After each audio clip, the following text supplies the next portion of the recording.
my speech, sir. Thank you. Thank you. Thank you. Thank you. The next speaker is Mr. Sanjay Singh. Your time is 12 minutes, Mr. Sanjay Singh. धन्यवाद मान्यवर, आपने budget पर मुझे बोलने का मौका दिया। मैं अपनी बात शुरू करना चाहूँगा। मान्यवर, हमारे कुछ दोस्त जो कभी इधर हुआ करते थे, अब वो उधर चले गए हैं। उनके लिए चंद पंक्तियों से अपनी बात शुरू करूँगा कि कैसा ये हादसा है मेरी जिंदगी के साथ, कैसा ये हादसा है मेरी जिंदगी के साथ। मैं हूं किसी के साथ, मेरा दिल किसी के साथ।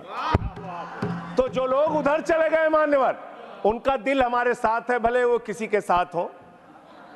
मान्यवर, इस बजट का बहुत ढोल पीटा जा रहा है कि बड़ा क्रांतिकारी, बड़ा अच्छा बजट, बड़ा विकसित भारत का बजट है। यह बजट क्या है मान्यवर? पूरे देश को पता चलना चाहिए कि भारत माता की सेना रक्षा के लिए जो बजट आता है, उस बजट में कटौती करने का काम किया गया। 9.6% से घटाकर 9.43% किया गया। भारत का अन्नदाता किसान जो अपने खून पसीने से देश को चलाने का काम करता है मान्यवर, उसका बजट, कृषि का बजट 3.2% से 20% से घटाकर 3.15% किया गया।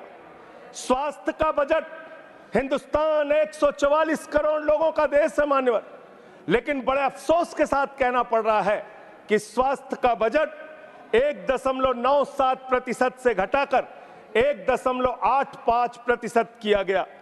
ट्रांसपोर्ट का बजट 11.48% से घटाकर 11.28% किया गया। पेंशन, जहां एक तरफ पुरानी पेंशन की बहाली की मांग हो रही है, लाखों कर्मचारी सड़क पर हैं और मांग करते हैं कि पुरानी पेंशन बहाल किया जाए। इस सरकार ने पेंशन का बजट 5.20% से घटाकर 5.04% करने का काम किया। एनर्जी का बजट 2.10% से घटाकर 1.42% करने का काम किया। वैज्ञानिक विभाग का बजट 0.7% से घटाकर 0.6% करने का काम किया। फूड सब्सिडी का बजट 4.38% से घटाकर 4.25% करने का काम किया।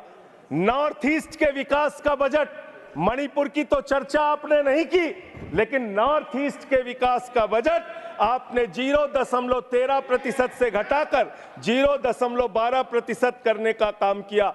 सामाजिक कल्याण, जिसमें आपका बिल्कुल यकीन नहीं है, उसका भी बजट आपने घटाया। 1.22% से घटाकर 1.17% करने का काम किया।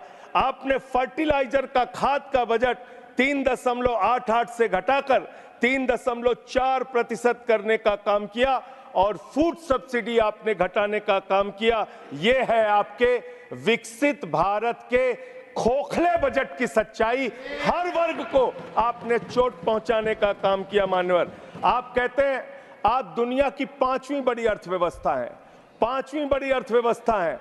अरे ये तो सच्चाई बताइए कि ये 5वीं बड़ी अर्थव्यवस्था किसके लिए है? आपने चंद पूंजीपतियों का 16 लाख करोड़ रुपए माफ किया। ये इस देश की सच्चाई है। आपने 16 लाख करोड़ रुपए पूंजीपतियों का माफ किया। आपने 14 देश के प्रधानमंत्रियों ने जितना कर्जा लिया, उससे दोगुना कर्जा अकेले आपकी सरकार ने लिया। आपने 150 लाख करोड़ रुपए कर्जा लेने का काम किया, देश को कर्ज में डुबाने का काम किया। मान्यवर, मैं बताना चाहता हूं इस सरकार से किन किन वर्गों को उम्मीद थी।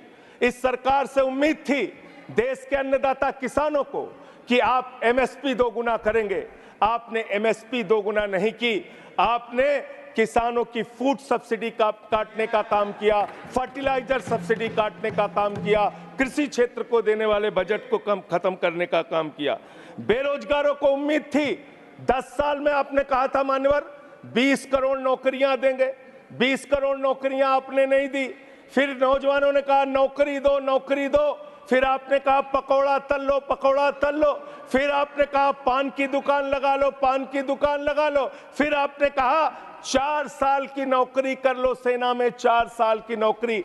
मैं मान्यवर आपके माध्यम से भारत के प्रधानमंत्री से बड़ी विनम्रता पूर्वक पूछना चाहता हूं, देश के प्रधानमंत्री को 73 साल की उम्र में तीसरी बार प्रधानमंत्री बनना है, लेकिन किसान का बेटा नौजवान सेना में 4 साल की नौकरी करेगा, ये भेदभाव क्यों है? मैं पूछना चाहता हूं मान्यवर, आपके माध्यम से इस सरकार से जानना चाहता हूं, अगली योजना क्या आएगी आपकी? आप कह रहे हो इंटर्नशिप योजना, ट्रेनिंग योजना, 5,000 रुपए की ट्रेनिंग ले लो, 5,000 रुपए की ट्रेनिंग ले लो। मान्यवर 5,000 रुपए की ट्रेनिंग 500 बड़ी कंपनियों में आप देंगे। मुझे भारत की 100 कंपनियां आप बता दीजिए जिसमें एक कंपनी में आप 4,000 ट्रेनी रख सकते हैं। एक कंपनी बता दीजिए जिसमें आप 4,000 प्रशिक्षु आप रख सकते हैं ट्रेनिंग के तौर पे। ये भी आपका आंकड़ा सिर्फ एक जुमला है, इसके अलावा कुछ नहीं है। अब मुझे लगता है एक ही योजना बाकी रह गई है मान्यवर, वो योजना है कि हमारी भारत की सरकार, आदरणीय नरेंद्र मोदी जी की सरकार अगली योजना लेके आएगी कि इस देश के नौजवानों को मुफ्त में 5 करोड़ कटोरा बांटा जाएगा। भीख मांगो योजना, भीख मांगो योजना लाने का काम ये लोग करेंगे।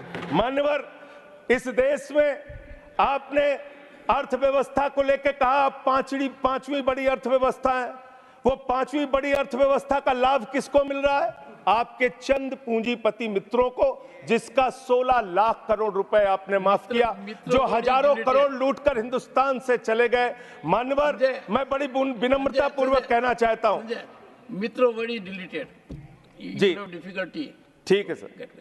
मान्यवर मैं बड़ी विनम्रता पूर्वक आपके माध्यम से पूछना चाहता हूं, क्या इस देश की अर्थव्यवस्था में रेहड़ी पटरी वालों का कोई योगदान नहीं? जो 10 करोड़ रेहड़ी पटरी वाले पूरे देश में हैं, उनका कोई योगदान नहीं है क्या मान्यवर? वो भी सरकार को टैक्स भरते हैं। आपकी सरकार उनको भी फूटी आंख से देखना नहीं चाहती। आपने रेहड़ी पटरी वालों को कहा अपने नाम के आगे नेम प्लेट लगाओ, अपने नाम के आगे नेम प्लेट लगाओ। हिंदुओं की, मुसलमान, दलितों के पीछे आदिवासी हो, क्या हो ये बताओ। मैं पूछना चाहता हूं आपके माध्यम से सरकार के कहना चाहता हूं मान्यवर, अगर नेम प्लेट लगवाना है तो लगवाइए गले में नेम प्लेट। नीरव मोदी के गले में नेम प्लेट लगवाइए कि 20,000 करोड़ रुपए हिंदुस्तान का वो बाकी है, लगवाइए नेम प्लेट। 10,000 करोड़ रुपए विजय माल्या हिंदुस्तान का बाकी है, लगवाइए नेम प्लेट गले में। ललित मोदी के कि 3,000 करोड़ रुपए हिंदुस्तान का लूट के भाग गया, लगवाइए नेम प्लेट मान्यवर।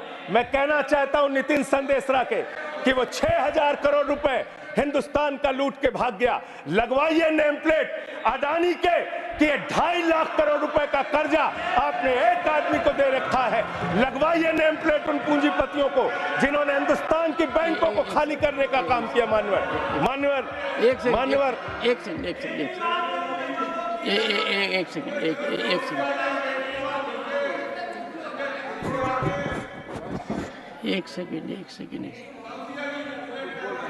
एक second. Honorable member, and you are a senior person. Sanjay ji, you are a senior person. धारा प्रवाह में आप काफी कुछ कह गए फिगर्स के बारे में, बाकी तो you can make your point, no difficulty about it. One second.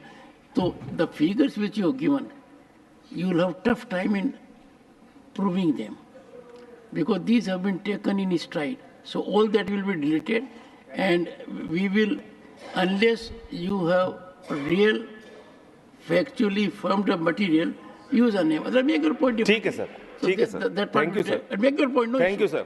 मानवर मैं तो ये कहना चाह रहा था आपके माध्यम से कि इस तरह के काम देश के अंदर नहीं होने चाहिए। भारत एक धर्मनिरपेक्ष राष्ट्र है और हम जानते हैं अपनी सामाजिक व्यवस्था में, मैं जानता हूं इनके मन में दर्द होगा मान्यवर, अभी चुनाव हारे हैं ये उत्तर प्रदेश में, तो वहां पर अगर कोई बोर्ड लगाएगा जाटव ढाबा, एक सेकंड, जाटव ढाबा कोई लगाएगा, कोई अपने ढाबे के आगे अगर वाल्मीकि ढाबा लिखेगा तो आप लोग उसके यहाँ खाने नहीं जाओगे। मैं जानता हूं आपकी मानसिकता। आप वो लोग हैं जिन्होंने भारत के तत्कालीन राष्ट्रपति श्री रामनाथ कोविंद जी को प्रभु श्री राम के मंदिर के शिलान्यास में नहीं बुलाया। आप वो लोग हैं जिन्होंने मौजूदा राष्ट्रपति श्रीमती द्रौपदी मुर्मू जी को राम मंदिर के उद्घाटन में नहीं बुलाया। आप दलितों से, पिछड़ों से, आदिवासियों से, अल्पसंख्यकों से, मुसलमानों से नफरत करने का काम करते हैं। ये आपकी सच्चाई है। इसलिए नेम प्लेट मत लगवाइए। नेम प्लेट लगवाना है तो जिन्होंने देश की बैंकों को लूटा है उनका नेम प्लेट लगवाइए। और मान्यवर, मैं आपसे, आपके माध्यम से इस सरकार से कहना चाहता हूं, इनका बजट पढ़ रहा था मान्यवर, जेलों को भी इन्होंने कम बजट दिया। अरे जेल का बजट तो बढ़ा दीजिए, 300 करोड़ रुपए जेल का बजट बढ़ा दीजिए। अरे अभी हमको जेल में भेजा है, कल तुमको जेल में आना है, तुम सबको जेल में आना है। जेल का बजट बढ़ा दो, जेलों को ठीक कर दो, अगला नंबर तुम्हारा है, तुम्हें जेल में आना है। कम से कम जेलों को तो ठीक कर दो, अगला नंबर तुम्हारा। मैं जेल के बजट पे बोल रहा हूँ मानवर, मैं जेल के बजट पे 1 सेकंड 300 करोड़ दिया, इनको जेल में आना है। 1 सेकंड सदन के नेताजी से मैं अनुरोध करूंगा कि ये बहुत मार्मिक अपील है जेल का बजट बढ़ाने के लिए, और इस पर आप गौर फरमाइए। धन्यवाद सर, धन्यवाद सर। ठीक है ना? धन्यवाद सर। एक पृष्ठभूमि भी है मान्यवर, इसका ध्यान रखा जाएगा। अध्यक्ष महोदय, इन्होंने न्यायपालिकाओं के लिए जो बजट रखा वो नाकाफी है। 5 करोड़ केसेस पेंडिंग है इस देश के अंदर, और 6 लाख लोगों को पूरे देश में जेलों में रखा गया है, जिसमें करीब 76% अंडर ट्रायल है। इसका मतलब आपका मकसद न्याय दिलाना नहीं है, आपका मकसद किसी मामले की सच्चाई तक पहुंचना नहीं है, आपका मकसद है पकड़ पकड़ के एक एक व्यक्ति को जेल में डालना। आपने दिल्ली के मुख्यमंत्री को, जिनकी शुगर 36 बार 50 से नीचे जा चुकी है, आपने दिल्ली के मुख्यमंत्री को पकड़ के जेल में डाल दिया। नहीं मानवर, अब इनको बार बार मौका मत दीजिए, मुझे अपनी बात पूरी करने दीजिए। I am not yielding sir, I am not. आपने 2 बार काम हैबिट बना लिया इन्होंने सर। दिल्ली के मुख्यमंत्री को सर इन्होंने पकड़ के जेल में डाल के रखा, दिल्ली के शिक्षा मंत्री को इन्होंने 2 साल से जेल में रखा, दिल्ली के स्वास्थ्य मंत्री को इन्होंने 2 साल से जेल में रखा। आप एक एक विपक्ष के नेता को पकड़ पकड़ के जेल में डालते हैं। हेमंत सोरेन को मुख्यमंत्री को जेल में आपने रखा, संजय रावत को जेल में रखा, अनिल देशमुख को जेल में रखा, सबको पकड़ पकड़ के आप जेल में रखते हैं। बंगाल के 3 मंत्रियों को आपने पकड़ के जेल में रखा। आपका मकसद ट्रायल कराना नहीं, न्याय दिलाना नहीं, आपका मकसद हम लोगों को पकड़ के जेल में रखना है।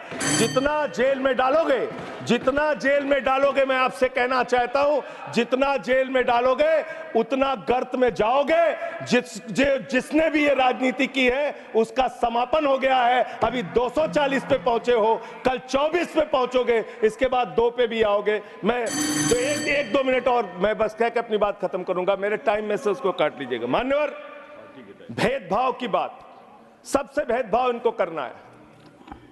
मुसलमानों से भेदभाव, सिखों से भेदभाव, ईसाइयों से भेदभाव, दलितों से भेदभाव, पिछड़ों से भेदभाव, और अब राज्यों से भेदभाव, राज्यों से भी भेदभाव, महिलाओं से भेदभाव, राज्यों से भेदभाव। क्या भेदभाव किया सर इन्होंने?